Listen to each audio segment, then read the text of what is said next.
The sky wept on the day we buried Nathan. Heavy raindrops fell on the black umbrellas that dotted Oakwood Cemetery, as if the universe itself shared our grief. My son, my only son, was being lowered into the ground before my eyes, and with him, a part of me descended into that dark abyss as well. "Mom, you should sit down." Benjamin's voice sounded beside me, not my son, but my nephew, who had always looked after me like we were of the same blood since my husband died 15 years ago. "I'm fine," I replied automatically, though my legs trembled beneath my black dress. At 67, I still considered myself strong, but nothing in life prepared me for burying my child. Just a few yards away, Heather stood erect like a statue, her elegant figure standing out even in mourning. The black Chanel silk dress embraced her slender silhouette, the delicate veil partially covering her perfect face. I had never seen grief look so polished, so controlled. Not a single blonde hair out of place, not a smudge in her impeccable makeup. Even in sorrow, she maintained the flawless facade that had always made me feel dowdy and insufficient in comparison. Next to her, my grandchildren, William and Abigail, seemed lost in their formal dark clothes, their small faces pale with confusion and sadness. William, at 10, stood rigid and solemn, trying so hard to be the man of the family now. 7-year-old Abigail clutched a small bouquet of white lilies, her fingers gripping them so tightly that the stems were almost broken. When her eyes met mine across the grave, she made a small movement, as if she wanted to run into my arms, but Heather's firm hand on her shoulder kept her in place. The pastor spoke about Nathan's life, his success in business, his generosity, his love for family. Beautiful words that seemed empty in the face of the finality of that coffin. Nathan had only been 42 when the aneurysm took him. No warning, no goodbye. Just a phone call at 3 a.m. informing me that my son had collapsed during a late meeting and never woke up. As a retired teacher, the pastor continued, Judith Wilson instilled in her son the love of knowledge and the importance of perseverance that led him to build Wilson Tech Solutions, now valued at over $40 million. I almost laughed at the irony. Yes, I had taught Nathan the value of education, of hard work, of integrity. I had raised him alone after my husband's heart attack when Nathan was just 16. I had worked 2 jobs to put him through college. But now, standing here as his body was committed to the earth, none of that mattered. Success, wealth, status, all meaningless in the face of death's cruel finality. My eyes drifted to Heather again. Her face remained impassive, but there was something in her eyes, a cold calculation that seemed inappropriate for the moment. In the 10 years since Nathan had met her at a technology conference, I never really connected with my daughter-in-law.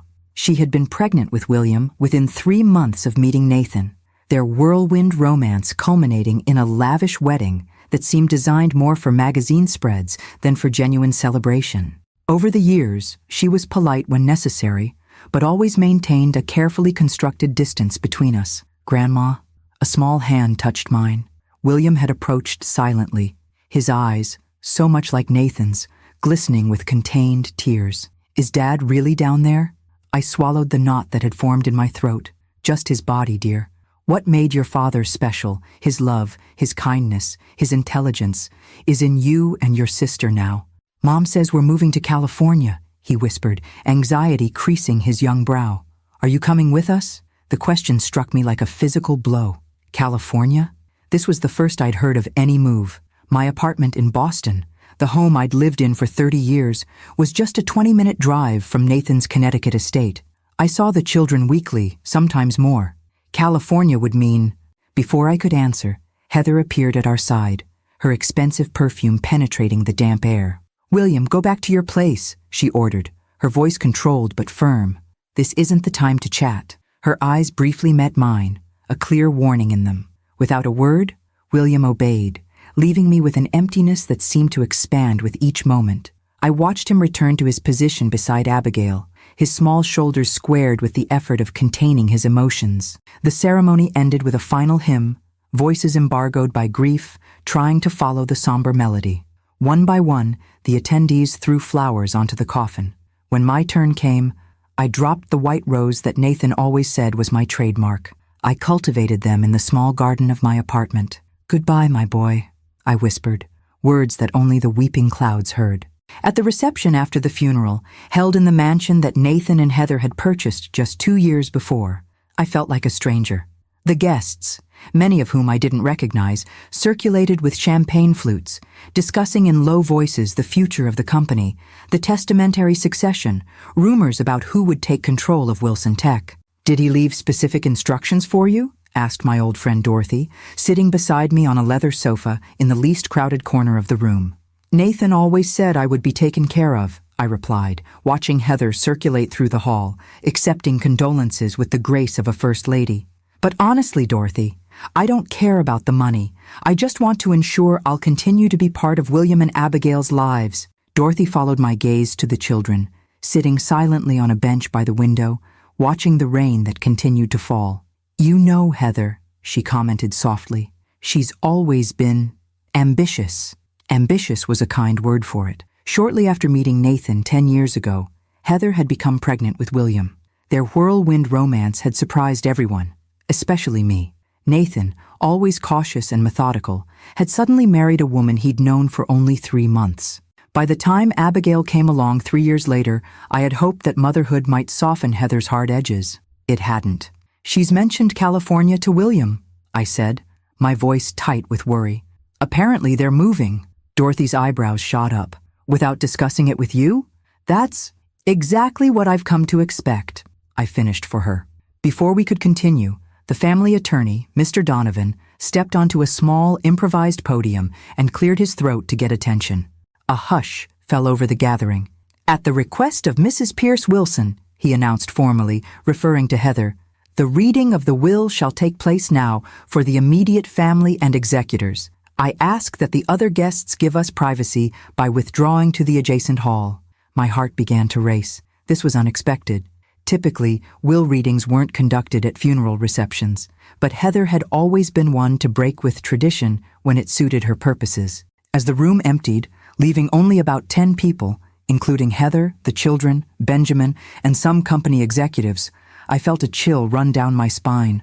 There was something in Heather's expression, a slight smile contained at the corners of her perfect mouth, that filled me with a dread I couldn't name. Mr. Donovan adjusted his glasses and opened a brown leather folder. "The last will and testament of Nathan James Wilson," he began, his voice steady despite the tension that had settled over the room. I sat stiffly in a leather armchair, hands clasped tightly in my lap to hide their trembling. Across from me, Heather had positioned herself in what had been Nathan's chair, a massive, throne-like piece at the head of the room. William and Abigail sat on either side of her, looking small and lost. As Mr. Donovan began reading the formal legal preamble, I caught Heather watching me with an expression that sent ice through my veins. Anticipation, mixed with what could only be described as triumph. Something was terribly wrong. In that moment, I knew with absolute certainty that whatever was about to be revealed would change everything. And I was right. "To my beloved wife, Heather Pierce Wilson, Mr. E." Donovan continued, his voice carrying clearly through the hushed room. "I leave my entire estate, including but not limited to my shares in Wilson Tech Solutions, valued at approximately $42 million, our properties in Connecticut, Manhattan, and Aspen, all investments, accounts, and personal belongings." The words hit me like successive blows, each, entire and all, driving the air from my lungs more effectively than any physical attack could have. I gripped the arms of my chair, my knuckles whitening as I struggled to process what I was hearing. "Additionally," the lawyer continued, "Mrs. Pierce Wilson shall retain full custody and guardianship of our children, William and Abigail, with complete discretion over their upbringing, education, and place of residence." Complete discretion. The phrase echoed in my mind, its implications crystallizing with terrifying clarity. California. She could take them to California, or anywhere else, without consulting me, without any obligation to maintain my relationship with them. "To my colleagues at Wilson Tech Solutions, I express my gratitude for your loyalty and dedication." The room began to swim before my eyes, the elegant furnishings blurring into indistinct shapes as I fought against the encroaching darkness at the edges of my vision. This couldn't be right. Nathan had always promised, had explicitly told me just months ago over dinner at my apartment, that I would be taken care of, that my relationship with the children would be protected. "Mom?" Benjamin whispered, his hand warm on my shoulder. "Are you all right?" I nodded mechanically, though nothing was all right. Nothing would ever be all right again. First, the loss of my son, and now this, the potential loss of my grandchildren, the only remaining pieces of Nathan in this world. When Mr. Donovan finished reading the various charitable bequests and company directives, a heavy silence fell over the room. Then, hesitantly, I raised my hand like the school teacher I had been for 30 years. "Mr. Donovan," my voice sounded strange to my own ears, thin and wavering. Was there no provision for me? The attorney glanced down at the documents, then back at me with genuine regret in his eyes. "I'm afraid not, Mrs. Wilson. There is no specific bequest to you in this document." The silence that followed was deafening. Benjamin's grip on my shoulder tightened protectively. "This is outrageous," he muttered. Nathan would never what?" Heather's voice cut through the room like a blade. She rose from her chair, a vision of elegant mourning, but her eyes gleamed with something that looked disturbingly like satisfaction. My husband clearly knew what he was doing. The will speaks for itself. She turned to me directly, her perfect features arranged in a facsimile of compassion that didn't reach her eyes. "Judith, I understand this must be disappointing for you. Perhaps Nathan assumed I would look after your needs voluntarily." "The children," I managed to say, my voice barely above a whisper. "I only care about still being in their lives." Something hardened in Heather's expression. "About that," she said, her tone cooling measurably. "As Mr. Donovan just read, I have full discretion over the children's upbringing. We'll be relocating to California next month. Fresh start and all that." "But surely I can visit," I pressed, panic rising in my chest. "Or they could stay with me during school breaks. Nathan would have wanted—" "What Nathan would have wanted," Heather interrupted sharply, "is clearly stated in his will. My children need stability now, not to be shuttled back and forth. Besides," she added, her voice dropping to a cruel whisper as she leaned closer to me, "your life ended with his, Judith. You're nothing to us now. Nothing." Gasps from around the room told me others had heard her vicious words. Benjamin stood abruptly, his face flushed with anger. "How dare you speak to her that way?" Heather straightened, smoothing her dress with manicured hands. "I think this emotional outburst demonstrates exactly why the children need protection from destabilizing influences." She nodded to a security guard standing by the door. "Please escort Mrs. Wilson from the premises. She's clearly too distraught to remain." The security guard, a young man who looked deeply uncomfortable with his assignment, took a hesitant step forward. "You can't do this," I protested, rising unsteadily to my feet. "William, Abigail." The children looked at me with wide, frightened eyes, but remained rooted beside their mother. William's face was a mask of confusion and distress, while tears began to stream down Abigail's cheeks. She made a small movement toward me, but Heather's hand clamped firmly on her shoulder once more. "This is still my house," Heather said coldly, "and you are no longer welcome in it." The humiliation burned as hot as the grief. To be ejected from my own son's funeral reception in front of colleagues and family friends, treated like an unwanted intruder rather than a grieving mother. "Wait," Mr. Donovan's voice cut through the chaos. He was still standing at the podium, but now he held up his hand, his expression grave. "There's one final section of the will that I have not yet read." Heather turned to him, irritation flashing across her perfect features. "What are you talking about? The will is concluded." "Not quite," Mr. Donovan replied, adjusting his glasses as he turned to the final page. "There is a final clause that Nathan added privately, 3 months before his death." The room went utterly still. Even the thunder outside seemed to pause in anticipation. "The clause reads as follows," Mr. Donovan continued, his voice stronger now. "In the event that my wife, Heather Pierce Wilson, should at any time attempt to separate my mother, Judith Wilson, from our children, or should she display contempt, cruelty, or disrespect toward my mother, this will shall be rendered null and void, and an alternate distribution shall take immediate effect." Heather's face froze in disbelief. "What? That's impossible. I was with him when he signed the will. There was no such clause." "As I said," Mr. Donovan replied calmly, "this was added privately, with myself and 2 partners at my firm as witnesses. Nathan specifically requested that this section remain sealed until the initial reading was complete." He turned the page and continued reading. Under such circumstances, the distribution shall be as follows. 80% of my entire estate shall pass directly to my mother, Judith Wilson, while 20% shall remain with Heather Pierce Wilson. Furthermore, joint custody of my children shall be legally established between my wife and my mother, with neither having the right to relocate the children without the other's express consent. The moment Mr. Donovan spoke my name, I saw Heather's hands begin to tremble violently, her face draining of all color. She clutched the back of Nathan's chair for support, her knuckles whitening against the dark leather. "This can't be legal," she whispered hoarsely. "I'll contest it." "You're welcome to try," Mr. Donovan replied, closing the folder with finality. "But I should inform you that Nathan recorded your comments here today, as well as several previous incidents. The specific condition has already been triggered by your own words and actions." He reached into his briefcase and withdrew a small digital recorder. "With witnesses present, you stated, and I quote, 'Your life ended with his, Judith. You're nothing to us now.' This constitutes clear disrespect and an explicit attempt to separate Mrs. Wilson from her grandchildren." Heather lunged toward Mr. Donovan, her composure completely shattered.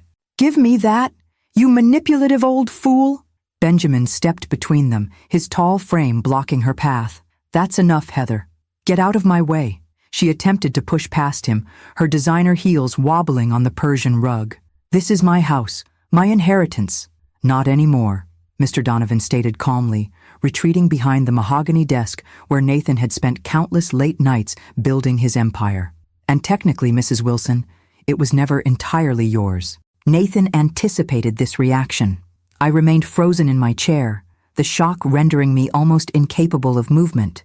80% of Nathan's fortune, over $33 million, now belonged to me?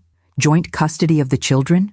It seemed incomprehensible, like something from a daytime soap opera rather than my quiet, predictable life. Heather spun around, pointing an accusatory finger at me. "You knew about this, didn't you? You and Nathan conspired behind my back." "I had no idea," I replied truthfully, finding my voice at last. "Nathan never told me." "Liar!" She was unraveling now, her perfect composure disintegrating with each passing second. "You've always hated me, always thought I wasn't good enough for your precious son." William had moved to stand protectively beside his sister, his young face tight with confusion and distress. "Mom, please stop shouting. You're scaring Abby." The sight of my grandson, so young yet trying so hard to be brave, broke through my paralysis. I rose from my chair and crossed to the children, kneeling before them despite the protest of my aging knees. "It's going to be all right," I promised, opening my arms. Abigail broke free from her mother's slackened grip and threw herself into my embrace, her small body shaking with sobs. William hesitated only a moment before joining us, his arms wrapping around both his sister and me. As I held my grandchildren, Nathan's children, I looked over their heads at Heather.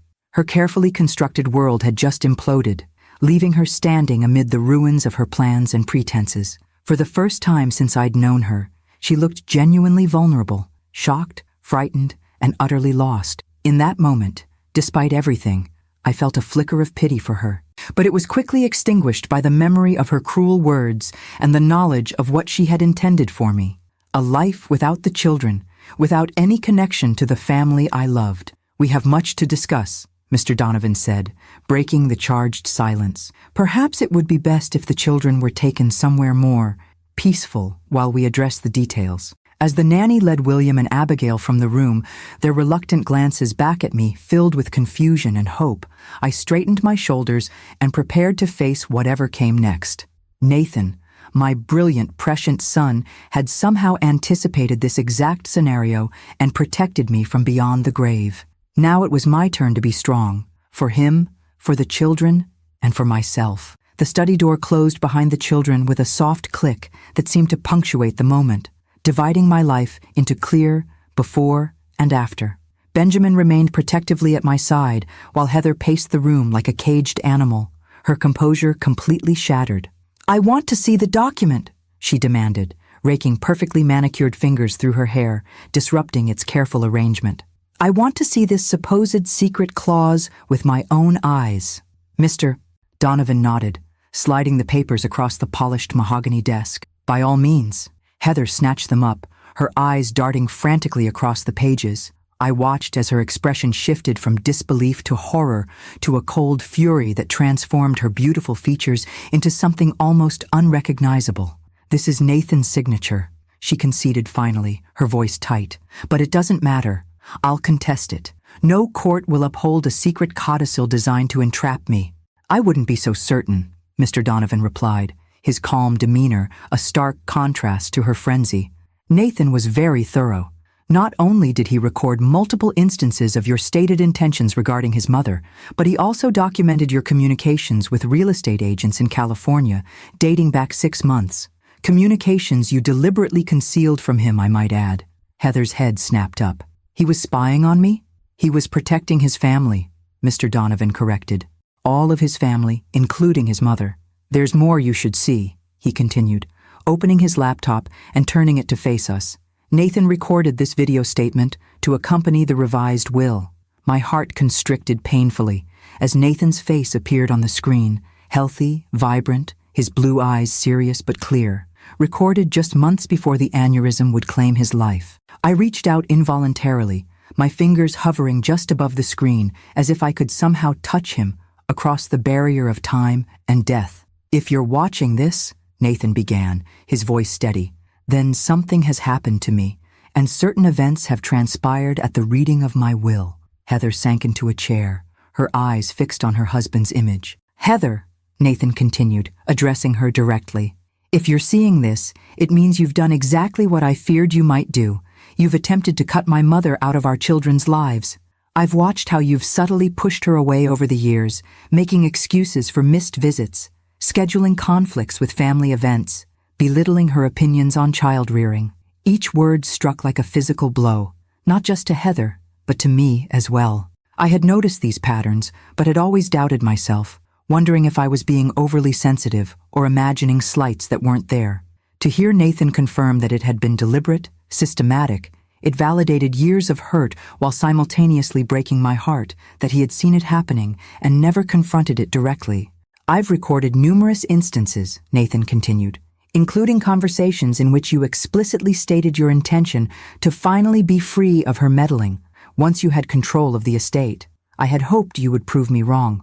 I had hoped that, in the event of my death, grief might soften your heart. Clearly, I was mistaken." Heather's face had gone ashen. "Turn it off," she whispered. Mr. Donovan ignored her. "Mom." Nathan turned his gaze slightly, as though looking directly at me. "I know this must be overwhelming for you. You never cared about money or status, only family. That's why I'm entrusting you with the bulk of my estate. Not because I think you want it, but because I know you'll use it to protect what matters most. William and Abigail." Tears blurred my vision. Even from beyond the grave, my son understood me perfectly. "The terms are simple," Nathan continued. 80% of everything I own now belongs to my mother. The remaining 20% goes to Heather. Joint custody of the children is non-negotiable. If Heather contests this, additional documentation will be submitted to the court demonstrating her unfitness as the sole guardian. This includes evidence of her affair with Jeffrey Simmons, CFO of Rival Tech, which began 6 months ago. Heather made a strangled sound. "How did he—" "I've known for months," Nathan said, answering her unfinished question. "I hired a private investigator when I first suspected. The evidence is comprehensive and would be deeply embarrassing for you professionally and personally if made public. I suggest you accept the terms of the revised will without contest." An affair. The revelation struck me with surprising force. I had never imagined Heather capable of such betrayal. Her carefully cultivated image as the perfect wife and mother, her apparent devotion to Nathan, all a facade concealing secrets and deceptions I couldn't have fathomed. The video continued for several more minutes, with Nathan outlining specific provisions for the children's education and care. When it finally ended, the silence in the room was absolute, broken only by the distant rumble of thunder outside. Mr. Donovan closed the laptop. "There are copies of all documentation, including the video, in secure locations." Nathan was very thorough. I looked at Heather, expecting more rage, more threats. Instead, I found her staring vacantly at the dark computer screen, all fight suddenly drained from her body. For the first time, I saw her not as the polished, calculating woman who had always intimidated me, but as someone broken, A woman who had gambled everything and lost. What happens now? Benjamin asked, breaking the silence. Now, Mr. Donovan replied, gathering his papers, the assets will be transferred according to the revised will. I suggest both Mrs. Wilson and Mrs. Pierce Wilson retain separate counsel to navigate the details of the joint custody arrangement. I rose from my chair on unsteady legs, still processing the enormity of what had just occurred. In a single afternoon, I had lost my son, nearly lost my grandchildren, and become a multimillionaire. None of it seemed real. Heather, I said quietly, approaching her chair, regardless of what's happened, we both love those children. For their sake, we need to find a way forward. She looked up at me, her mascara smudged beneath eyes that now held something I'd never seen there before. Defeat. You've won, Judith, she said flatly. What more do you want from me? This isn't about winning, I replied. It's about what Nathan wanted, for his children to have both of us in their lives. She laughed bitterly. Always so noble. No wonder Nathan adored you. The perfect mother, the perfect moral compass. Her voice dripped with resentment. Do you have any idea what it's like to compete with a saint? To know that no matter what I did, I'd never measure up to the woman who raised him? The raw honesty of her words caught me off guard. In all our years of carefully maintained civility, this was the first genuine emotion she had ever shown me. I never saw it as a competition, I said softly. Of course you didn't. You didn't have to. She turned away, shoulders sagging. Just go, take your victory and go. We'll have our lawyers sort out the details. As I moved toward the door, intending to find William and Abigail, Heather's voice stopped me.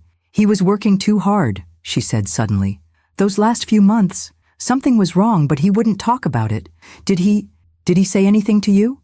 About his health? I turned back, surprised by the question. No. He seemed fine when I saw him at Sunday dinner 2 weeks before it happened. She nodded slowly, as if confirming something to herself. He kept secrets from both of us, it seems. There was something in her tone, a hint of knowledge or suspicion beyond what had been revealed. That made me wonder what else Nathan might have concealed from us both. But before I could question her further, the door opened and William appeared, his young face solemn. Grandma, can we go home with you tonight? He asked, his voice small but determined. Abby keeps crying, and she says she wants to stay with you. Home. The word hung in the air between us. My modest 2-bedroom apartment was hardly equipped for 2 children.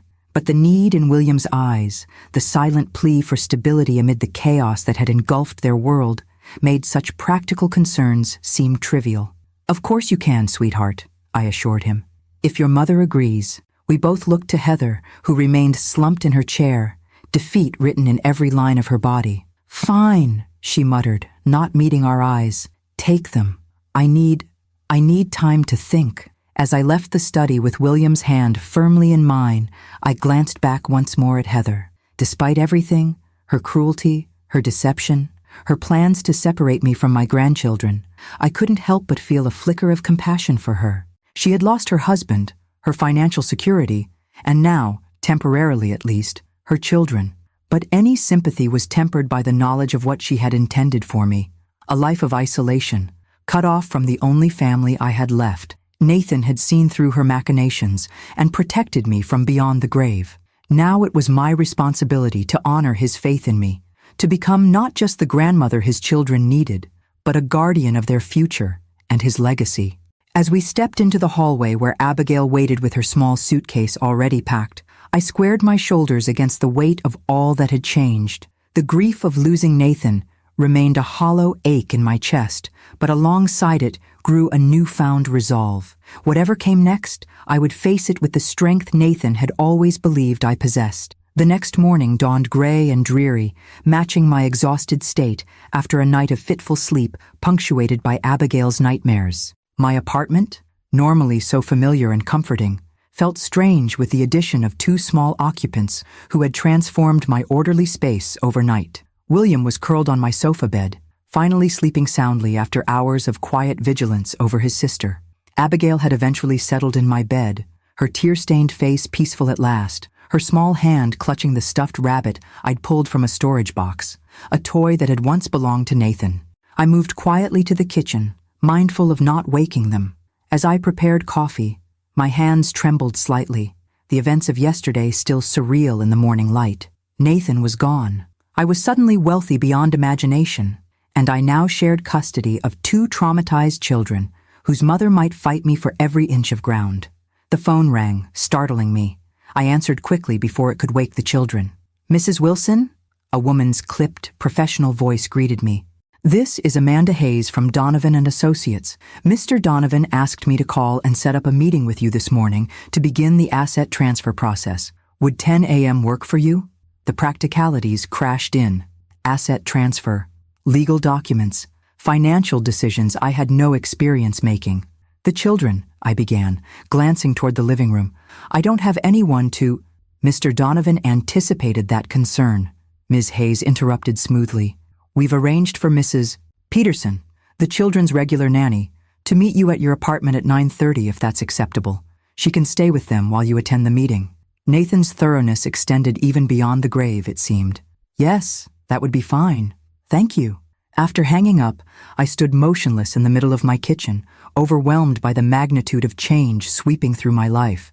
Just 3 days ago, I had been a retired English teacher living on a modest pension, my greatest concerns being which books to recommend to my reading group and whether my roses would survive an early frost. Now, "Grandma?" William's voice pulled me from my thoughts. He stood in the doorway, hair tousled from sleep, looking younger than his 10 years. "Is there breakfast?" The simple, practical question grounded me. Children needed routine, needed normalcy, especially amid chaos. "Of course, sweetheart. How about pancakes? Your father always loved my blueberry pancakes when he was your age." His face brightened slightly. "With extra blueberries?" "Absolutely." As I gathered ingredients, William perched on a stool at my small kitchen island, watching with the intense focus that reminded me so much of Nathan as a boy. "Are we going to live with you now?" he asked suddenly, his voice carefully neutral in that way children have when they're trying to be brave. I measured flour, buying time to formulate an answer that wouldn't add to his uncertainty. "Not exactly. Your father arranged for us to share time with you, your mother and me, so you'll spend some time at her house and some time here with me. But we're not moving to California." "No," I assured him, remembering the explicit terms of the will. "Not unless both your mother and I agree it would be best for you, which I don't think will happen." He nodded, absorbing this. "Dad knew Mom was going to try to take us away from you, didn't he? That's why he made that special part of the will." The perceptiveness of children never ceased to amaze me. "Your father wanted to make sure you and Abigail would have both of us in your lives. Even though Mom and you don't like each other?" I nearly dropped the mixing bowl. "William, what makes you say that?" He gave me a look far too knowing for his years. "Mom always gets that tight smile when you visit. And she makes those comments after you leave, about your clothes, or your apartment, or how you interfere with our schedule." My heart sank. I'd always been careful never to speak negatively about Heather in front of the children, assuming she extended the same courtesy to me. Clearly, I'd been mistaken. "Sometimes adults have complicated relationships," I said carefully. "But that doesn't mean we don't both love you very much." Before he could respond, a sleepy-eyed Abigail wandered in, clutching the stuffed rabbit. "I smell pancakes." The moment for difficult truths passed as I turned my attention to feeding my grandchildren, establishing a semblance of normalcy in a world turned upside down. Mrs. Peterson arrived precisely at 9:30, a competent, kind-faced woman in her 50s who greeted the children with genuine warmth. She brought fresh clothes and toiletries for them, packed hastily from their rooms at the main house. "Mrs. Pierce Wilson asked me to give you this," she said quietly, handing me an envelope once the children were occupied with their backpacks. Inside was a brief typed note. "I've instructed Mrs. Peterson to stay with the children at your apartment until we reach a more permanent arrangement. My lawyer will contact yours tomorrow. Do not attempt to contact me directly. Heather." No mention of when she wanted to see her children. No inquiry about their well-being after the traumatic events of yesterday. The coldness of it chilled me. "Has she asked about the children?" I questioned Mrs. Peterson softly. A flicker of something, disapproval, perhaps, crossed the nanny's face. She asked if they were safe and adequately accommodated. I assured her they were. The stark inadequacy of Heather's concern angered me more than her previous day's cruelty. These were her children, children who had just lost their father and witnessed their mother's public unraveling. They deserved more than clinical inquiries about their physical safety. With reluctance, I left them in Mrs. Peterson's capable hands and took a taxi to the offices of Donovan and Associates, my mind swimming with questions and concerns. The law offices occupied the top floor of a gleaming downtown building. The decor, speaking of old money and established power. Mr. Donovan greeted me personally, ushering me into a conference room where 3 other people awaited, a financial advisor, an accountant, and another attorney specializing in estate law. Mrs. Wilson, Mr. Donovan began once introductions were complete. I know this is overwhelming, but we need to move quickly to secure the assets before Mrs. Pierce Wilson can attempt to access or move them. Has she tried? I asked, alarmed by the urgency in his tone. She called the company's CFO at 6 a.m. today, attempting to authorize a wire transfer of $5 million to a private account, he confirmed grimly. Fortunately, he had already been notified of the will's provisions and declined the transaction. The desperate move surprised me. Was Heather attempting to hide assets, or was she simply securing what she saw as her fair share before it could be taken from her? What do you need from me? I asked, straightening in my chair. For the next 2 hours, I signed documents, provided identification, created new accounts, and authorized changes that made my head spin. The numbers involved seemed abstract, unreal.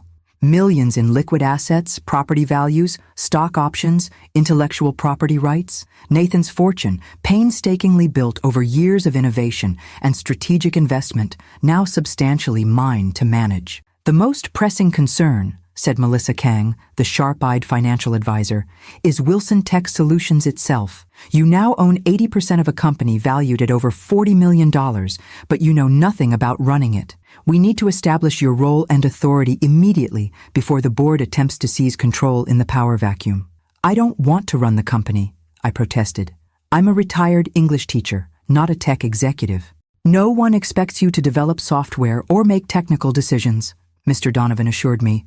But as majority shareholder, you need to establish clear oversight to protect your interests and Nathan's legacy. As they outlined options for management structures and board representation, a strange clarity began to emerge through my fog of grief and confusion.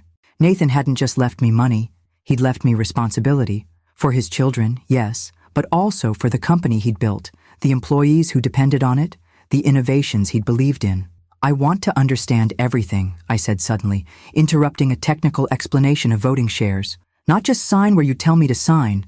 I need to understand what Nathan built, how it works, what's at stake. Surprise registered on their faces, quickly replaced by something that looked like respect. That will take time, Mrs. Wilson, Mr. Donovan said carefully. Then we'd better get started, I replied, with a firmness that surprised even me. Nathan believed I could handle this. I won't prove him wrong. As the meeting continued with renewed focus and depth, I felt something stirring within me, a strength I hadn't known I possessed, awakening just when it was most needed. The meek, accommodating woman who had stood silently in the rain at her son's funeral yesterday was gone, replaced by someone new, someone who had promises to keep and battles to fight, for Nathan, for William and Abigail, and perhaps finally, for myself. Grandma, is this really going to be our new house? Abigail's eyes were wide as she twirled in the center of the spacious living room, her small feet sliding on the polished hardwood floors. 2 weeks had passed since the funeral, 2 weeks of dizzying changes and difficult decisions. It's one option, I replied carefully, watching as William methodically explored the room, examining built-in bookshelves and testing window latches with his father's analytical attention to detail.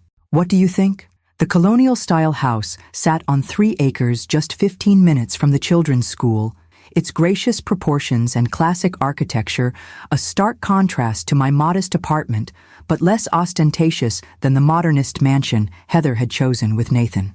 Most importantly, it was only 10 minutes from the main house, making transitions between our homes as seamless as possible for the children. It has good bones, William declared, echoing a phrase Nathan had often used when evaluating properties. And the backyard is big enough for a proper treehouse. I want my room to be purple, Abigail announced, having already claimed the bedroom with the window seat overlooking the garden, with stars on the ceiling like at home. Home. The word hung in the air between us. These past 2 weeks, my apartment had served as a temporary sanctuary, but its cramped quarters and urban setting were ill-suited for 2 active children accustomed to space and privilege. Yet buying this house, committing to this new reality where I was not just a visiting grandmother but a primary caregiver with joint custody, felt momentous. We'll see, I hedged, not wanting to make promises I couldn't keep. The purchase agreement was already drawn up, the financing approved thanks to my newly acquired wealth, but caution had become my watchword since the day my world had turned upside down. My phone vibrated with a text from Benjamin, who was waiting outside with the real estate agent. "Heather just pulled up. Looks like she got your message." My heart rate quickened. I had invited Heather to view the house before I made an offer, a gesture of collaboration that my attorney had advised against, but that felt necessary for the fragile peace we were attempting to build. "Children," I called, keeping my voice deliberately light. "Your mother is here. Why don't you show her your favorite parts of the house?" They raced to the front door just as Heather entered, immaculate as always in a cream pantsuit that emphasized her slender frame. These past weeks had left no visible mark on her, no shadows under her eyes, no strain around her mouth to suggest the legal battles and financial negotiations that had consumed our days. "Mom!" Abigail launched herself forward, wrapping arms around Heather's waist. William followed more sedately, his greeting reserved but genuine. Something flickered across Heather's perfect features as she embraced her children. Relief, perhaps, or a softening I rarely witnessed in her. Then her eyes met mine over Abigail's head, and the familiar coolness returned. "This is nice," she said, her gaze sweeping the entrance hall with practiced assessment. "Traditional, safe, very you." I had learned to recognize the subtle barbs beneath her seemingly neutral comments. Very you meant predictable, unimaginative, old-fashioned, but I let it pass, unwilling to create tension in front of the children. "The school bus stops at the corner," I offered instead. "And there's a finished basement that would make a perfect play area for rainy days." As the children dragged Heather from room to room, excitedly pointing out features that had captured their imagination, I watched her carefully. Despite the civil front we maintained during exchanges of the children, this was our first substantive interaction since the will reading. The legal teams had handled everything else, creating an initial custody schedule that split weekdays evenly and alternated weekends. When the children disappeared upstairs to explore once more, Heather turned to me, her voice low and controlled. "You don't need to do this, you know. The Connecticut house has plenty of room. The children could stay there with me, and you could visit whenever you wanted." The offer, framed as generosity, was actually a play for control, an attempt to relegate me back to the role of visiting grandmother rather than equal guardian. "Nathan wanted joint custody," I replied simply. "That means 2 homes, 2 equal sets of rights and responsibilities." Her perfect jaw tightened almost imperceptibly. "Is that what all this is about? Following Nathan's wishes to the letter? Playing the devoted mother even in his death?" The accusation stung, partly because it contained a grain of truth. I had spent my life trying to be what Nathan needed, first as a single mother determined to give him every opportunity, then as the supportive background figure in his adult success. But this was different. "This is about William and Abigail," I said quietly. "About giving them stability and consistency after losing their father." "And the company," she countered, "is taking over Wilson Tech also about the children? Or is it about proving something?" News of my activities at Wilson Tech had clearly reached her. In the past 2 weeks, I had met with the executive team, toured the facilities, and begun intensive education on the company's products and market position. I had not made any dramatic changes yet, but my presence and the power I now wielded as majority shareholder had sent ripples through the corporate structure. "The company is Nathan's legacy," I replied. "I'm learning what I need to know to protect it. For someone who claimed not to care about money, you've certainly embraced your new wealth quickly," she observed, her tone deliberately casual as she examined an intricate molding along the ceiling. "The house, the company oversight, the private financial advisors, it suits you better than I would have expected." The subtle attempt to shame me for using the resources Nathan had left me was transparent but effective. I felt a flush rise to my cheeks, a lifetime of frugality and modest living making me momentarily defensive about my recent decisions. But then I remembered Mr. Donovan's words during one of our many meetings. "Nathan didn't leave you wealth as a luxury, Mrs. Wilson. He left it as a tool, a means to protect what mattered to him. Nathan trusted me, I said, meeting her gaze directly. With his children and with his company, I won't apologize for honoring that trust. Something shifted in her expression, a flash of respect perhaps, or simply surprise at my directness. Before she could respond, the children thundered back down the stairs. "Mom, there's a secret passage between two of the bedrooms," William exclaimed, his typical reserve forgotten in excitement. "Well, not really secret. It's a shared bathroom with doors on both sides, but Abby and I could use it to visit each other after bedtime."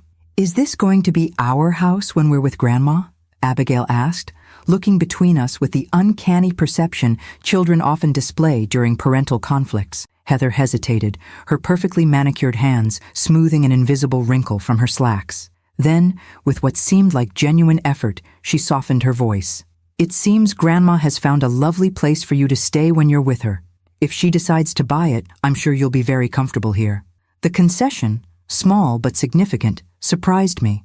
It was the first time since Nathan's death that she had acknowledged, without legal pressure, my permanent role in the children's lives. "Thank you," I said quietly. She nodded once, briskly. "The children need to come home with me now. They have a piano lesson at 4. Home, still defined as her space, not mine, but progress nonetheless." As they prepared to leave, William approached me with a folded piece of paper. "I drew the treehouse I want to build," he said, pressing it into my hand. "For when we move in." The simple act of faith, his certainty that this house would become our shared home, cemented my decision. Whatever complications lay ahead with Heather, with the company, with the massive changes in my life, the children needed this stability, needed me to be not just their grandmother, but their guardian, their advocate, their safe harbor in the storm that had claimed their father and transformed their mother. "I'll call the real estate agent tomorrow," I promised, tucking the drawing into my pocket like the treasure it was. As I watched them drive away, Benjamin joined me on the porch. "So, are you going to make an offer?" "Yes," I replied, surprising myself with the certainty in my voice. It's time to stop reacting and start building something new. For the first time since Nathan's funeral, I felt not just pushed by circumstances, but pulled by purpose, by a vision of what could be rather than what had been lost. Heather would continue to challenge me. The company would demand more than I had ever imagined giving, and grief would remain my constant companion. But standing on the porch of what would soon be my new home, I glimpsed the path forward. Not the quiet, contained life I had expected in my retirement, but something richer and more demanding. A second act I had never anticipated, but now embraced with growing resolve. 1 month after Nathan's death, I found myself seated at the head of a gleaming conference table in the Wilson Tech Solutions headquarters, surrounded by men and women in expensive suits who regarded me with barely concealed skepticism. As majority shareholder, I had called this board meeting to address growing concerns about the company's direction, concerns that had emerged during my crash course in corporate governance and financial analysis. "Mrs. Wilson," began James Latimer, the interim CEO who had stepped into Nathan's role, "while we appreciate your interest in the company, I must emphasize that the technical aspects of our business require specialized knowledge that I don't possess," I finished for him, my teacher's voice carrying clearly despite its soft tone. "Yes, Mr. Latimer, you've made that point in our previous 3 meetings. What you haven't explained is why the Phoenix platform, the project my son described as the future of the company, is experiencing developmental delays that weren't disclosed to shareholders." A ripple of discomfort passed through the room. Melissa Kang, the financial advisor Nathan's attorney had recommended, gave me an approving nod from her position at my right hand.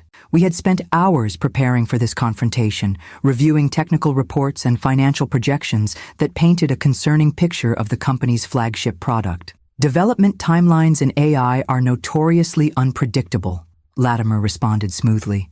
Nathan understood this reality. "Did he also understand that the neural network architecture has fundamental flaws that your team identified 6 months ago?" I asked, sliding copies of an internal report across the table. "Or that research funding was redirected to executive compensation packages while these problems remained unsolved?" The silence that followed was deafening. I had spent my career reading rooms full of reluctant students. This group was no different. Some shifted uncomfortably, avoiding eye contact, while others maintained poker faces that couldn't quite hide their surprise at my level of preparation. "Where did you get this report?" demanded Latimer, his composure cracking slightly. "From the company servers," replied Melissa. "Mrs. Wilson has full access rights as majority shareholder. The better question is why this information wasn't included in the materials provided to the board." As the discussion escalated into technical debates and financial justifications, I observed the dynamics around the table with the practiced eye of someone who had managed classroom politics for 30 years.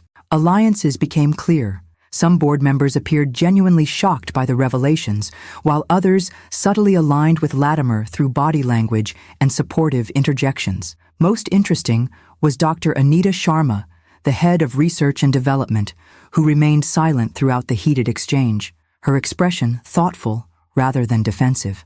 When the arguments reached a natural lull, I addressed her directly. "Dr. Sharma, as the person most familiar with the Phoenix platform, what's your assessment of the current situation?" All eyes turned to the distinguished woman at the far end of the table. She adjusted her glasses with deliberate care, buying time to formulate her response. "The Phoenix platform has significant potential," she began cautiously. "Nathan's vision was revolutionary, using artificial intelligence to create adaptive learning systems that respond to individual cognitive patterns. But the current implementation has structural problems that weren't adequately addressed before we committed to market timelines. Could they be fixed?" I pressed. "With sufficient resources and realistic timelines, yes," she replied. "But not within the quarter as we've been promising investors." Latimer's face flushed with anger. "This is precisely the kind of technical discussion that should happen in appropriate channels, not in a board meeting with—" He hesitated, clearly reconsidering his word choice. "Non-technical participants." The dismissive tone was familiar, the same condescension I had encountered throughout my life when men underestimated me based on my gender, my age, or my profession. But where I might once have retreated, I now leaned forward. "Mr. Latimer, I may not understand the intricacies of neural network architecture, but I recognize obfuscation when I hear it. This company, my son's legacy, is facing a critical juncture. We can either acknowledge the problems honestly and address them properly, or we can continue pretending everything is fine until the inevitable failure destroys not just the Phoenix platform, but potentially the entire company." My voice remained steady, but I infused it with the quiet authority I had developed over decades of commanding classrooms. "I am calling for a vote of no confidence in the current executive leadership." The bold move, planned with Melissa but still terrifying to execute, sent shockwaves through the room.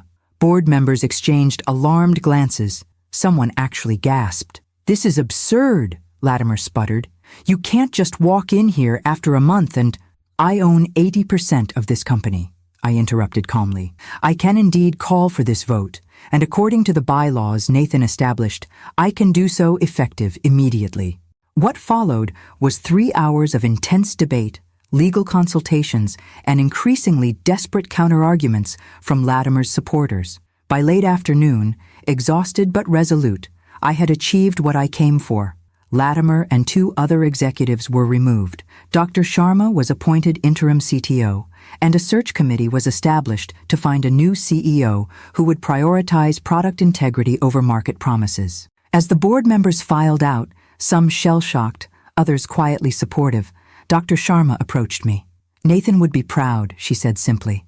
"He always said you were stronger than anyone knew." The validation, from someone who had worked closely with my son, brought unexpected tears to my eyes. "I'm just trying to protect what he built." "It's more than that," she replied. "You're showing the same courage he did when he founded this company, choosing the harder right over the easier wrong." I gathered my papers, emotionally and physically drained from the confrontation, but also experiencing a curious sense of accomplishment. "Will you help me understand the technical challenges? I need to know what we're facing if I'm going to continue making these kinds of decisions." "Of course," she agreed readily. "Nathan always said you were a quick study." The mention of Nathan, these casual remembrances from people who had known different facets of him than I had, both pained and comforted me. Each new story was a fresh connection to him, even as it underscored his absence. My driver was waiting when I emerged from the building into the fading afternoon light. I checked my watch, calculating whether I would make it home before William and Abigail returned from their day with Heather. The custody schedule we had established divided weekdays between us, with transitions occurring at 6 p.m., a routine that provided stability for the children while minimizing direct interaction between Heather and me. But as I settled into the back seat, my phone rang, Heather's number appearing on the screen. My stomach tightened instinctively. She rarely called directly, preferring to communicate through texts or, when necessary, through the children's nanny. "Hello, Heather," I answered, keeping my voice neutral. "I just received a very interesting call," she began without preamble, her tone sharp with anger. "Apparently, you staged quite the coup at Wilson Tech today." News traveled fast in corporate circles. I made necessary changes to address serious concerns about the company's direction. "Without consulting me?" The indignation in her voice was palpable. "I may only own 20%, Judith, but that's still a significant stake. I have a right to be involved in major decisions." The demand caught me off guard. Since the will reading, Heather had shown no interest in the company beyond ensuring her financial stake was secure. She had focused instead on maintaining her social standing, carefully crafting a public narrative about Nathan's death and the amicable arrangement regarding the children that bore little resemblance to reality. "You've never expressed interest in the company's operations before," I pointed out.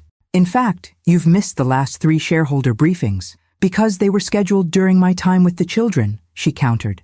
"A deliberate choice on your part, I suspect." The accusation stung, partly because it contained a grain of truth. I hadn't intentionally scheduled meetings to exclude her, but I hadn't gone out of my way to accommodate her schedule either. "What is it you want, Heather?" I asked directly, fatigue making me less diplomatic than usual. A brief silence followed. Then, "I want a seat on the board, and a role in the company that reflects my position as Nathan's widow and a significant shareholder." The request, or demand, surprised me. "You have no background in technology or business management," I reminded her. "What exactly would you contribute to board discussions?" "I was married to Nathan for 10 years, she replied, her voice tight with suppressed emotion. "I listened to him talk about this company every day. I attended every corporate function, cultivated relationships with investors and partners. I understand the human side of this business better than you ever will." There was truth in this that I couldn't deny. While I had been the distant, supportive mother, Heather had been immersed in Nathan's professional world, witnessing its politics and personalities firsthand. "I'll consider it," I said finally. "But I need to know your real motivation. Is this about protecting your financial interests, or is there something more?" Another pause, longer this time. When she spoke again, her voice had lost some of its defensive edge. "This is the last piece of Nathan I have left. You have the children most of the time now. You have his mother's legacy. You even moved into a house that looks like the one he grew up in. I need something that connects me to him too." The raw honesty caught me off guard. Beneath the polished exterior and calculated maneuvers, Heather was grieving too, mourning not just Nathan, but the life and identity she had built as his wife. "Come to the house tonight when you drop off the children," I suggested, making a decision I hoped I wouldn't regret. "We should discuss this in person." As I hung up, I wondered if I was making a strategic error or opening a door to a more productive relationship with the woman who would always be connected to me through Nathan's children. Either way, the confrontation in the boardroom had been merely the first of the day's battles. The second awaited me at home, where the personal and professional spheres of my new life would collide in ways I could scarcely predict. The autumn evening had turned cool by the time Heather's sleek Mercedes pulled into my newly paved driveway. I watched from the kitchen window as she helped the children gather their backpacks and jackets, her movements efficient, but not hurried. She had always been physically affectionate with William and Abigail in a carefully curated way, smoothing hair, straightening collars, gestures that combined care with correction. William spotted me through the window and waved, his reserved smile warming as I returned the greeting. The past month had brought subtle changes in both children. William had become more openly affectionate, as if freed from some unspoken constraint, while Abigail had developed a shadow of anxiety that manifested in small ways, nail-biting, nightmares, a reluctance to let either Heather or me out of her sight for long. The doorbell chimed, and I took a steadying breath before answering. This would be Heather's first time inside my new home, a deliberate neutral territory that was neither her mansion nor my modest apartment.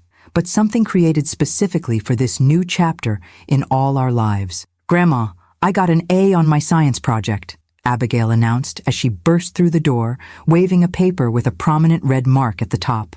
"That's wonderful, sweetheart," I praised, accepting her enthusiastic hug while meeting Heather's eyes over her head. "Why don't you and William get settled in your rooms? I made banana bread this afternoon. It's cooling in the kitchen." This was our usual routine.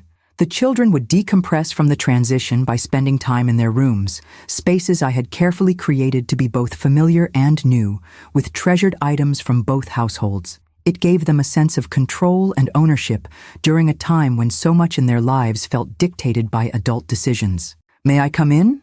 Heather asked once they had disappeared up the stairs, her tone just formal enough to acknowledge the awkwardness of our situation. "Of course." I stepped aside, noticing with mild surprise that she had changed since our phone conversation, her corporate attire replaced by more casual slacks and a sweater, though still elegant in that effortless way she had. Her gaze swept the entryway and living room beyond, taking in the traditional furnishings, the built-in bookshelves already filled with my extensive collection, the framed family photographs that created visual anchors of continuity for the children. "You've settled in quickly," she observed, her tone neutral but her eyes registering every detail. "The children seem comfortable here. They've been helping with decisions," I explained, leading her toward the kitchen where a pot of tea was brewing. William chose the paint colors for the family room, and Abigail selected the garden plants. It gives them a sense of investment in the space. I poured tea into 2 cups, noting with private amusement that we had unconsciously assumed our positions on opposite sides of the kitchen island, maintaining physical distance while engaging in this cautious dialogue. "About the company," Heather began, cupping her hands around the warm mug. "I meant what I said. I want a formal role." "Why now?" I asked directly. "You've never shown interest in the business operations before." A flash of irritation crossed her face. "Because I didn't need to before. Nathan handled that part of our lives. I focused on the social aspects, the relationships, the image we presented to the world." She took a careful sip of tea. "But things have changed. I need to protect my interests, financial and otherwise." "And what exactly would this role entail?" I kept my tone conversational, though wariness churned beneath the surface. Every interaction with Heather felt like a chess match, moves and counter-moves with stakes higher than mere victory. A board seat, as I mentioned, input on major decisions, access to the same information and briefings you receive. She met my gaze directly. "And acknowledgement of my connection to the company's history and future." I considered her request, turning it over in my mind like a complex equation seeking balance. Instinct warned against giving Heather any additional power or influence, yet I couldn't deny the potential strategic value of aligning our interests rather than perpetuating antagonism. "What would you bring to these roles?" I asked finally. "Beyond your status as Nathan's widow?" The question might have offended her once, but something had shifted in Heather since the will reading, a new pragmatism replacing her previous sense of entitlement. "Connections," she replied without hesitation. "I know every major player in the tech industry socially, their spouses, their children, their personal interests and vulnerabilities. I've attended every charity gala, every foundation dinner, every exclusive retreat for the past decade." She leaned forward slightly. "Information that never appears in business profiles or corporate briefings. The human element that can make or break partnerships." It was a surprisingly candid assessment of her strengths, and one I couldn't easily dismiss. While I had been educating myself on balance sheets and product development timelines, the relationship aspects of the business remained a mystery to me. "There's something else you should know," she continued when I didn't immediately respond. "The Phoenix platform issues are worse than what was presented at today's meeting." This caught my attention. "Explain."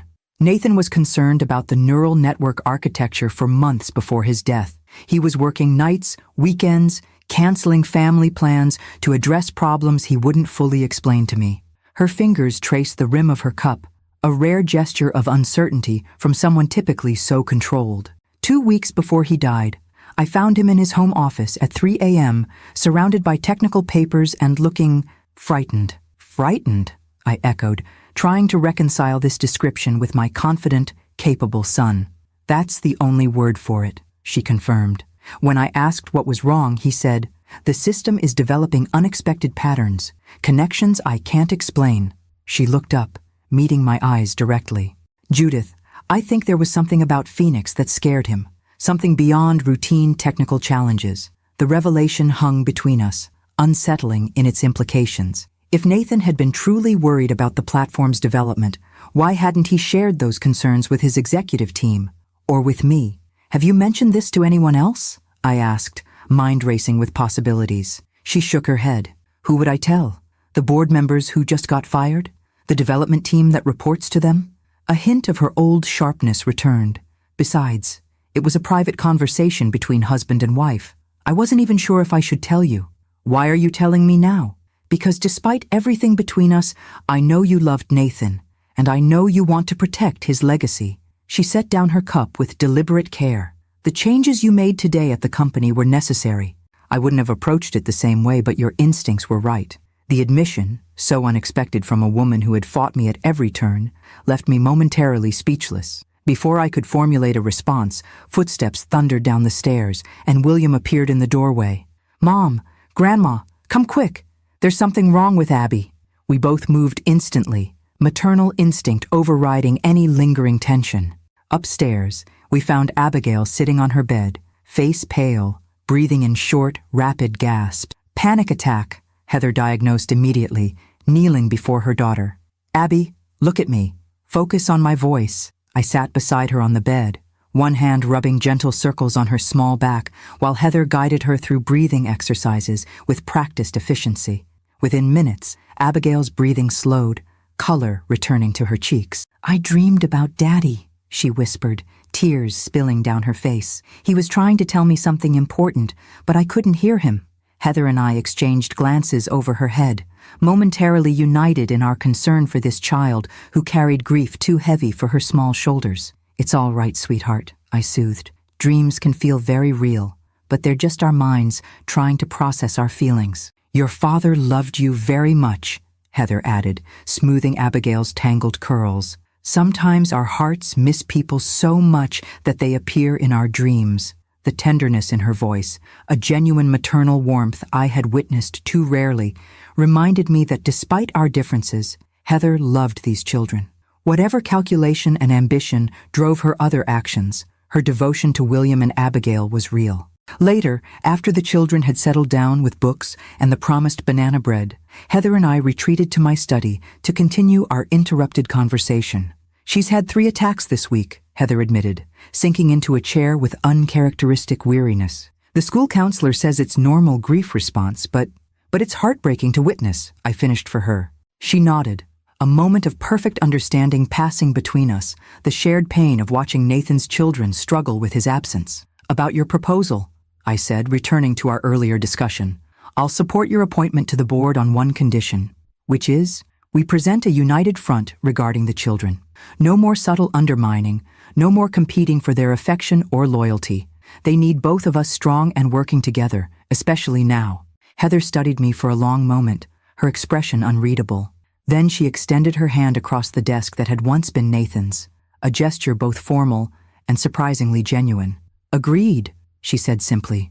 As we shook hands, I recognized that this wasn't friendship or even trust, merely a pragmatic alliance born of necessity and shared purpose. But for 2 women who had begun as adversaries, perhaps it was enough to forge a path forward, for Nathan's children, for his company, and for the complex future that bound us together, whether we wished it or not.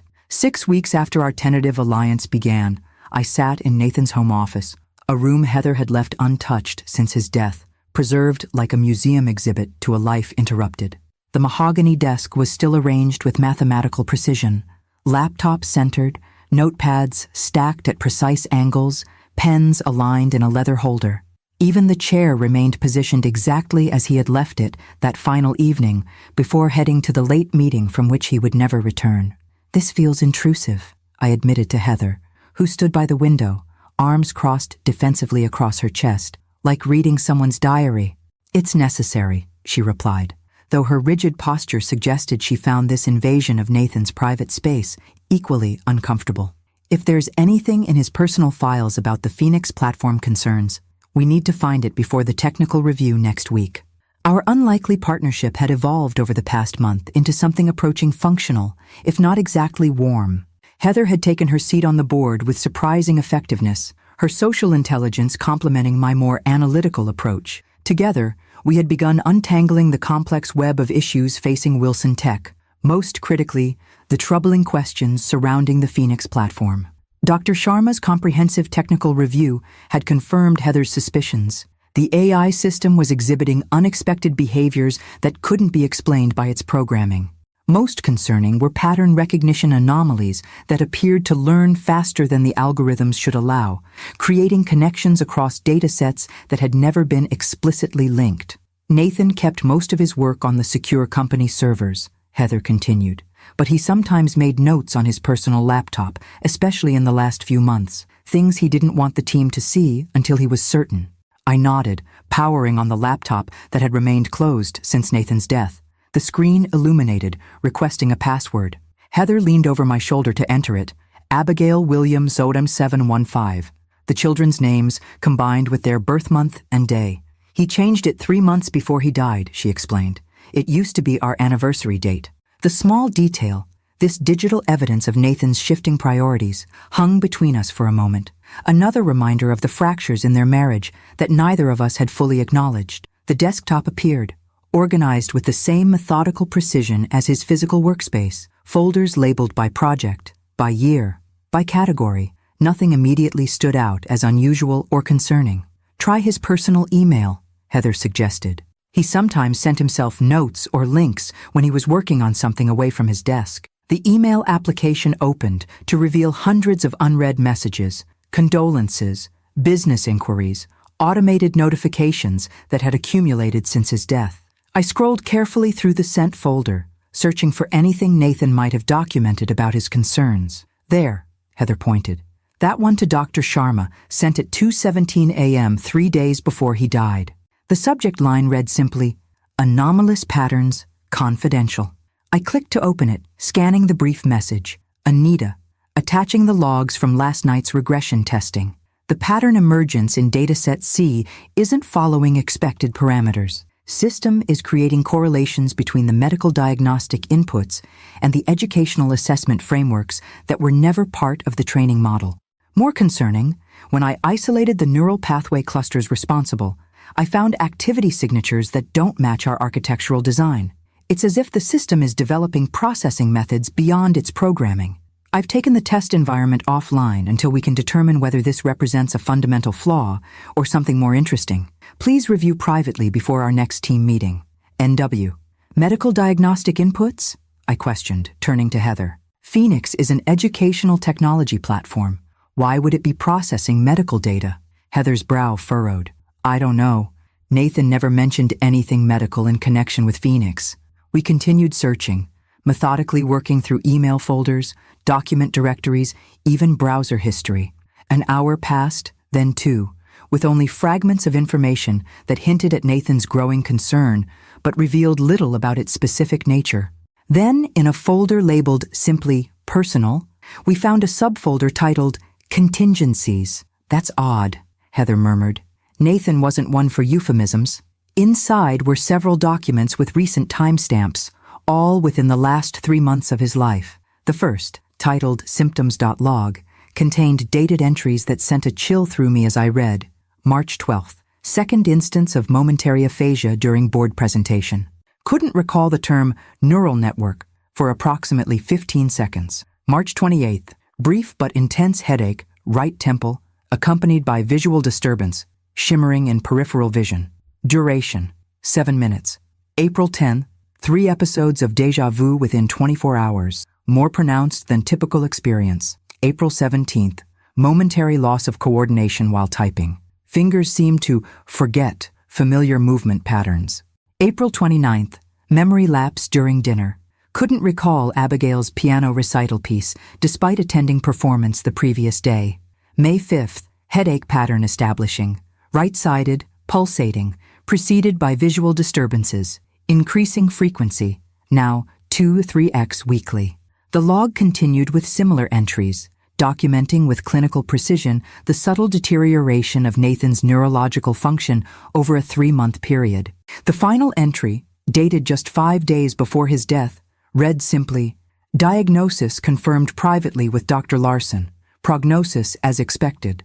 Timeline uncertain but abbreviated. Arrangements in progress. He knew, I whispered, the realization hitting me like a physical blow. He knew he was dying. Heather had gone very still beside me, her face drained of color. That's not possible. He would have told me. He would have sought treatment, specialists. Maybe he did, I said gently, opening the next document in the folder, a PDF labeled Medical Consultation, Larson. The report confirmed our worst fears. Nathan had been diagnosed with a progressive cerebral aneurysm, a congenital weakness in an arterial wall that had begun to deteriorate rapidly. Dr. Larson, a neurosurgeon at Massachusetts General Hospital, had outlined treatment options, all carrying significant risks and uncertain outcomes. The prognosis was grim.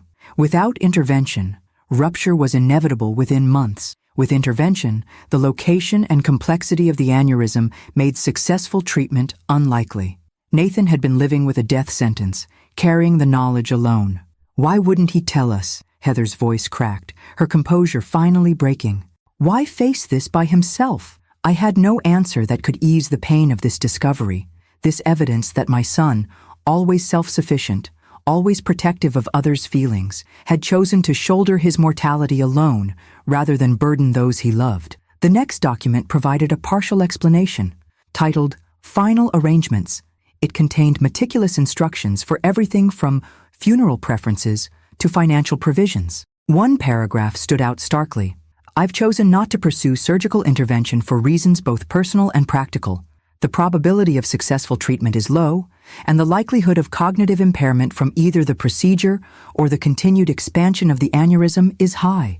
I prefer to use my remaining time with full cognitive function rather than risk becoming a diminished version of myself that my children would have to witness. This is not surrender, but a conscious choice to embrace quality over quantity in whatever time remains. Tears blurred my vision as I recognized the pragmatic courage so characteristic of Nathan, facing death not with desperation, but with the same methodical problem-solving he had applied to every challenge in his life. The final document in the folder bore the title Phoenix Connection and opened to reveal a research summary unlike anything I had expected. The correlation between my neurological symptoms and the anomalous pattern development in Phoenix cannot be coincidental. As the system's primary architect, my cognitive patterns are inevitably embedded in its design architecture. The emergent behaviors appeared within weeks of my first symptoms, suggesting a potential connection between the neural degradation in my brain and the unexpected neural pathway development in the AI system. Hypothesis: Phoenix may be detecting subtle cognitive changes through our interaction interface, essentially diagnosing the early stages of my condition before conventional symptoms became apparent. If proven, this could represent a breakthrough in early detection of cerebrovascular abnormalities. I've redirected a portion of Phoenix's development to explore this possibility, creating a diagnostic module that processes linguistic patterns, micro-hesitations, and cognitive processing markers against baseline data. Preliminary results are promising but insufficient for clinical application without further development and testing. Time is the critical factor I no longer have. Heather and I sat in stunned silence, the implications of Nathan's private research dawning on us both. He hadn't just been working on an educational platform. He had been racing against his own mortality to transform Phoenix into a diagnostic tool that might save others from his fate. That's why he changed his will, Heather said finally, her voice hollow with realization. He knew he was dying, so he made arrangements to protect everyone. The children, you, even the company. And the Phoenix platform, I added, pieces falling into place with terrible clarity. He knew its potential went far beyond educational applications. He was trying to create something that could detect neurological conditions before traditional symptoms appeared. The weight of this discovery, this final brilliant act of a dying man, settled over us like a physical presence. Nathan had transformed his own tragedy into an opportunity for innovation, working literally until his last days to create something that might spare others what he could not escape himself. We have to continue his work, I said, the words emerging with surprising conviction. Not just preserve what he built, but fulfill what he intended to create. For once, Heather didn't argue or calculate advantage. She simply nodded, tears tracking silently down her perfect face as she reached for my hand across the desk that had witnessed Nathan's final intellectual battle. Together, she agreed quietly. In that moment of shared grief and purpose, something fundamental shifted between us. Not friendship exactly, but a deeper understanding. We had both loved Nathan in our different ways. Now we shared the responsibility of completing what death had interrupted, not just for his memory, but for the potential to save countless lives with the technology he had envisioned in his final days. Winter descended on Connecticut with unusual ferocity, blanketing the landscape in pristine white that belied the intensity of activity within the walls of Wilson Tech Solutions. 3 months after discovering Nathan's private research, the company had undergone a transformation almost as dramatic as the seasonal change outside. The preliminary clinical trials show a 78% accuracy rate in detecting early-stage cerebrovascular abnormalities, Dr. Sharma reported, her typically reserved demeanor brightened by cautious excitement. That's substantially higher than conventional screening methods, particularly for patients under 50, who wouldn't normally be flagged for testing. We sat in the newly renovated conference room. Heather, Dr. Sharma, myself, and the specialized team we had assembled to continue Nathan's work. What had begun as a private mission shared between unlikely allies had evolved into Phoenix Medical, a separate division of Wilson Tech dedicated to developing the diagnostic applications Nathan had envisioned in his final months. The FDA fast-track application looks promising, added Dr. Marcus Greenfield, the neurologist we had recruited from Johns Hopkins to oversee the medical validation process. They're particularly interested in the non-invasive nature of the technology.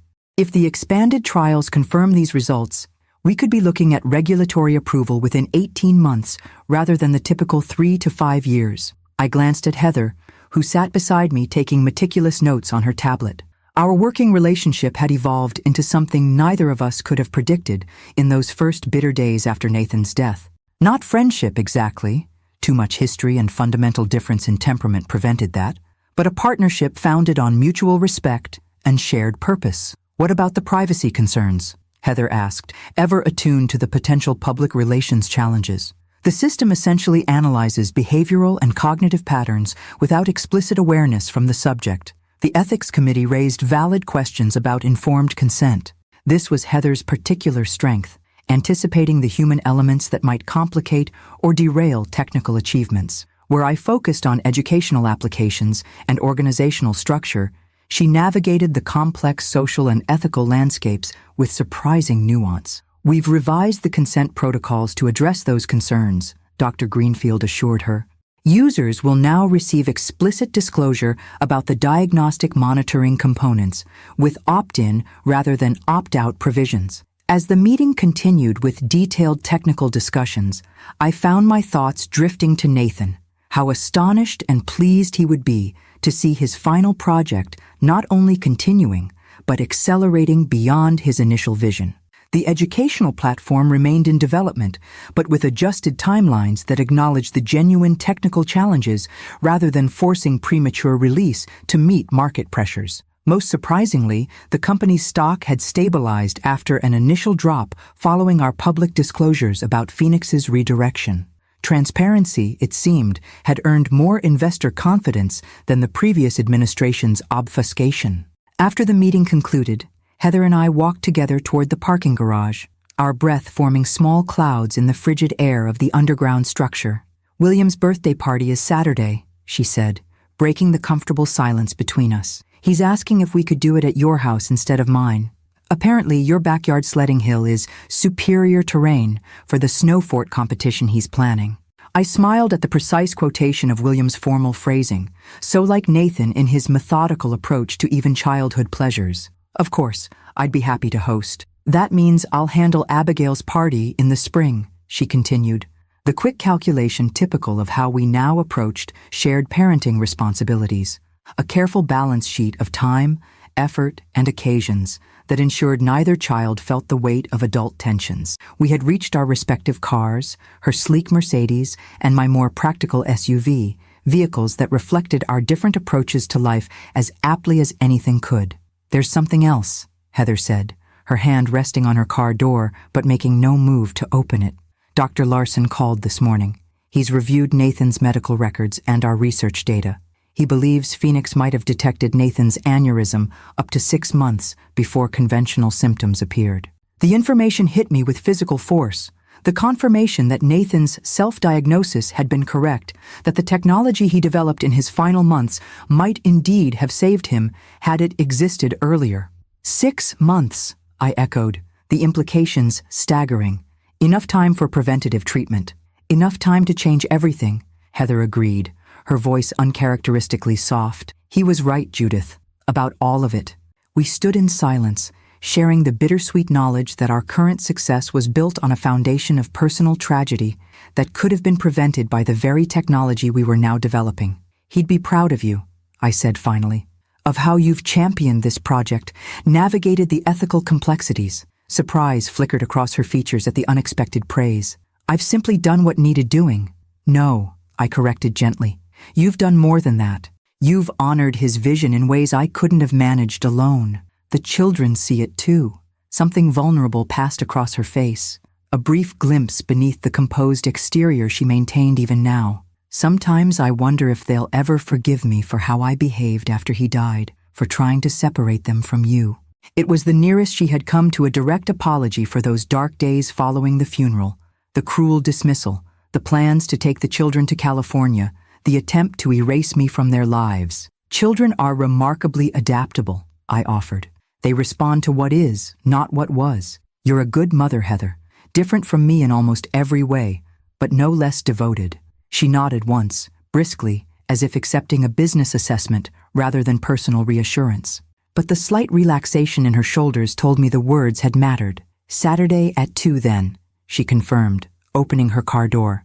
I'll bring the cake and decorations, and I'll handle the snow fort construction supervision, I added with a smile. As I drove home through the snow-covered streets, I reflected on how thoroughly my life had transformed in the 5 months since Nathan's death. The modest apartment where I had lived contentedly for decades now belonged to someone else. My daily routine of reading, gardening, and occasional substitute teaching had been replaced by board meetings, technical briefings, and shared custody arrangements. Most profoundly, the quiet, supportive role I had occupied in Nathan's life, proud mother watching from the sidelines, had given way to active stewardship of his most important legacies, his children and his final innovation. At home, I found William and Abigail already settled in their rooms, having been dropped off by Mrs. Peterson after their after-school activities. Our arrangement had evolved into a comfortable rhythm, 3 days with Heather, 3 with me, and Sundays spent together as a family unit. Awkward at first, but gradually becoming natural as the children's needs superseded adult discomforts. Grandma, can you help me with this math problem? William called from the kitchen table where he had spread his homework. It's about probability distributions, and the textbook explanation doesn't make sense. I joined him, examining the problem with interest. William had inherited Nathan's mathematical aptitude along with his thoughtful demeanor. At 10, he was already working 2 grade levels ahead in math and science, though his teachers noted he sometimes struggled with the creative writing assignments that required emotional exploration rather than logical analysis. The trick is to visualize the distribution curve, I explained, sketching a quick graph on his notebook margin. See how the values cluster around the mean?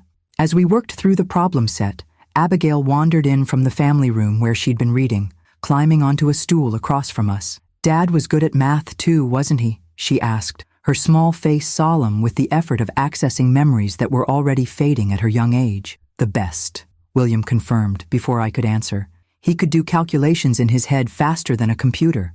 Not quite, I corrected gently, but he did have a remarkable mind for patterns and relationships. That's what made him so good at designing complex systems like Phoenix. Is that why you and Mom are working on his special project? Abigail asked, revealing more awareness of our activities than I had realized. To finish what he started? The question, so direct, so perceptive, caught me off guard. Heather and I had been careful to shield the children from the specifics of Nathan's medical condition and his private research, feeling they were too young to process the knowledge that their father had known he was dying. In a way, I acknowledged carefully, your father had big dreams for how his technology could help people. We want to make sure those dreams come true. Abigail nodded, seemingly satisfied with this explanation. "I think he visits me sometimes," she confided, her voice dropping to a near whisper. "Not like a ghost or anything, but sometimes when I'm falling asleep, I can almost hear him telling me everything will be okay." William rolled his eyes with brotherly skepticism, but I saw the flash of longing beneath his dismissive gesture, the wish that he too might experience such comforting visitations. "I think people we love stay with us in all sorts of ways," I offered, choosing my words with care. "In memories, in the things they taught us, in the parts of ourselves that remind us of them." As the children returned to their respective activities, I found myself standing before the family photo wall I had created in the living room, a visual timeline of Nathan's life from infancy through adulthood. His gap-toothed elementary school smile, his serious expression on his college graduation day, his proud stance beside Heather on their wedding day, his gentle handling of newborn William, then Abigail.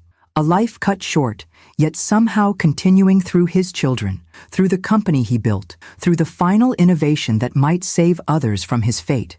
Not immortality, perhaps, but a legacy that extended far beyond the brief span of his 42 years. "We're doing our best," I whispered to his smiling image, "all of us in our own ways."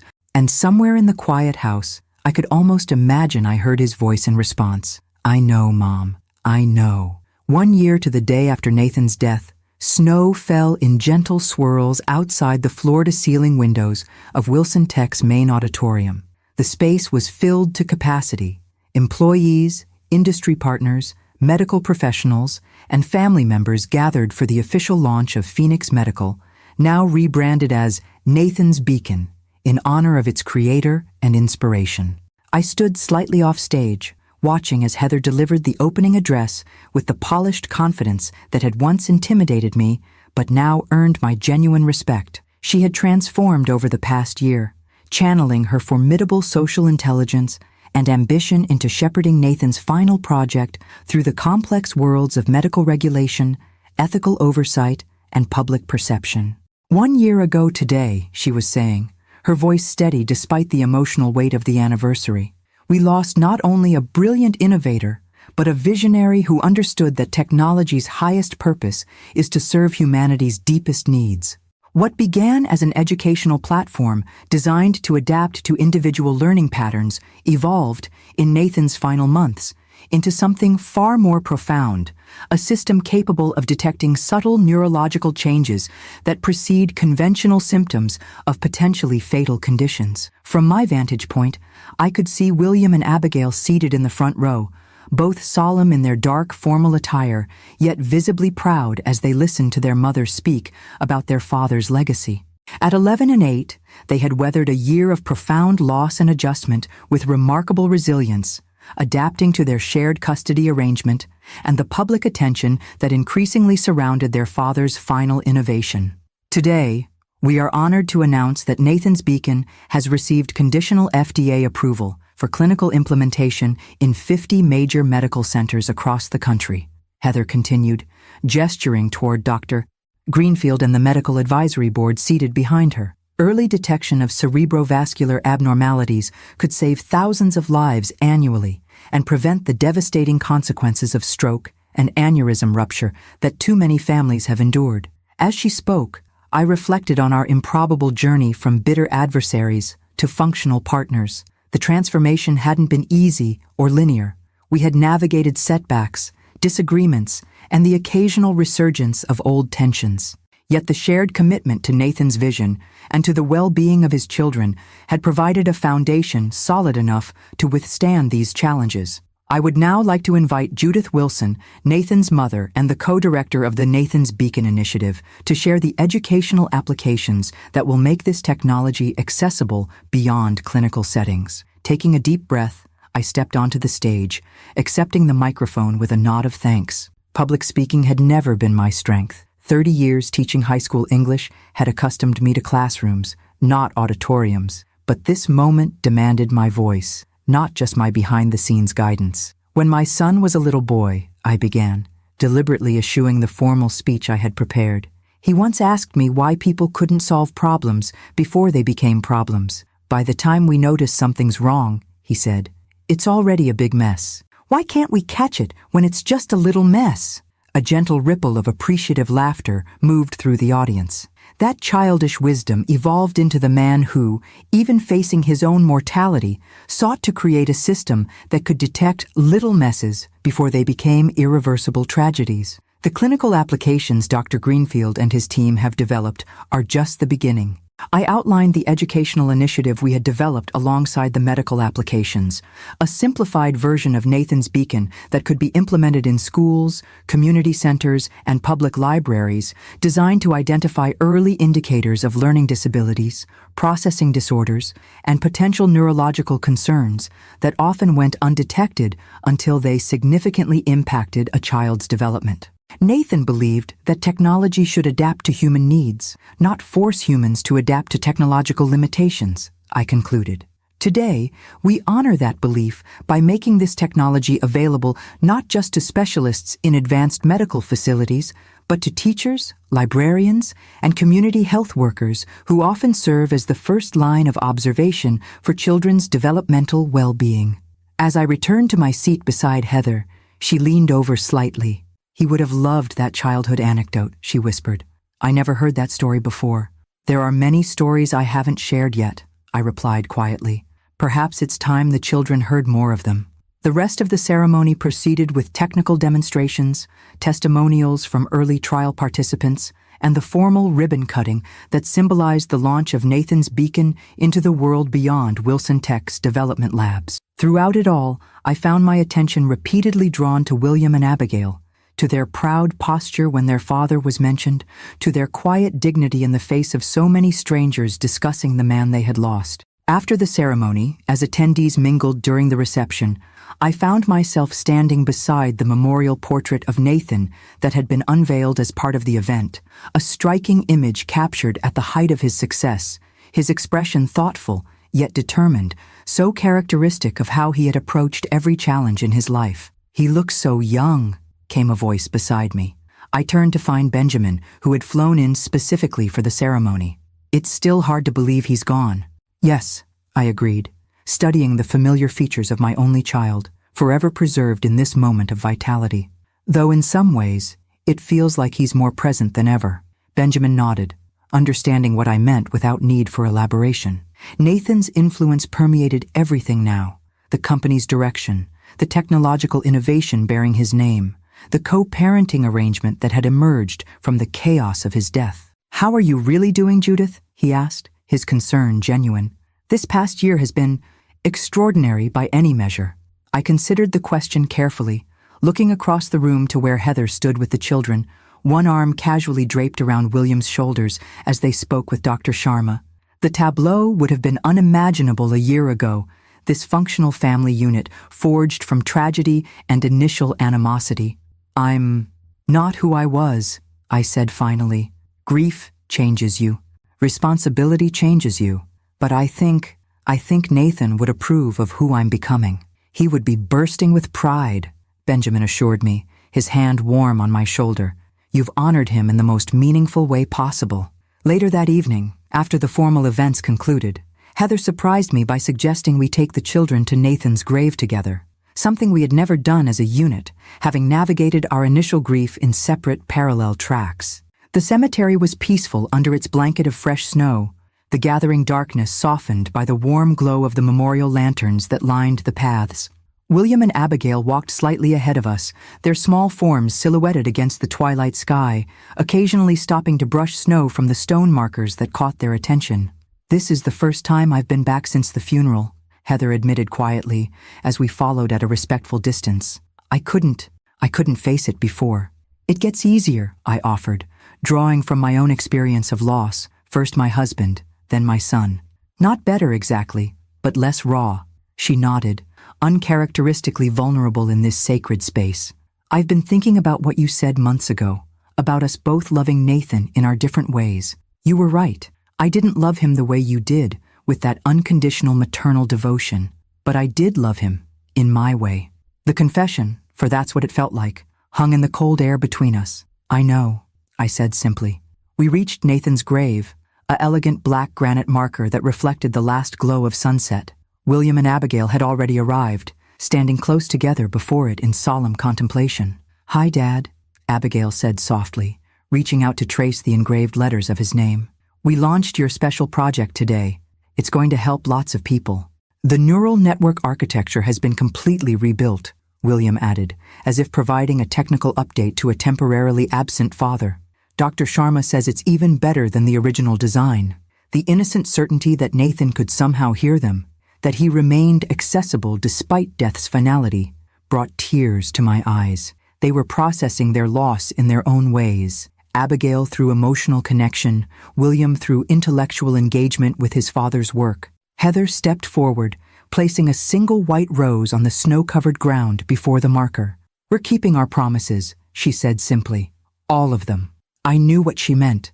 The promises explicit in Nathan's will, and the implicit ones we had made to ourselves in the aftermath of his death. Promises to protect his children, to preserve his legacy, to continue the work he had begun. Promises that had transformed both Heather and me in ways neither could have anticipated. As twilight deepened into true darkness, the four of us stood together before Nathan's grave. Not the family unit he had envisioned during his life, perhaps, but a different kind of family nonetheless. One forged through loss and conflict, strengthened by common purpose, and ultimately defined not by conventional bonds, but by shared commitment to honoring a life that had touched us all. "It's getting cold," I said finally, noticing Abigail's small shiver despite her heavy coat. "We should head back. Can we stop for hot chocolate?" William asked, his usual reserve softening in the emotional moment. "Dad always took us for hot chocolate after visiting Grandpa's grave." "Of course," Heather and I responded simultaneously, then exchanged a small smile at the unconscious synchronicity. As we walked back through the quiet cemetery, Abigail slipped her hand into mine while continuing to hold her mother's with the other, physically bridging the space between Heather and me. William walked slightly ahead, his posture and gait increasingly reminiscent of Nathan with each passing month. In that moment, I understood with perfect clarity that Nathan's true legacy wasn't the technological innovation bearing his name, remarkable though it was. His greatest achievement walked beside me. These children who carried his compassion, his intelligence, his determination to solve problems before they became insurmountable. And perhaps, in ensuring that Heather and I found a way to move beyond our initial enmity to create a functioning family structure for William and Abigail, Nathan had performed his most impressive feat of all, engineering hope from tragedy, connection from conflict, and renewal from profound loss. It wasn't the life any of us had imagined, but standing in the gentle snowfall, surrounded by the family we had become, I knew it was a life worth embracing, with all its complexity, its unexpected alliances, and its promise of continued growth from the seeds Nathan had planted.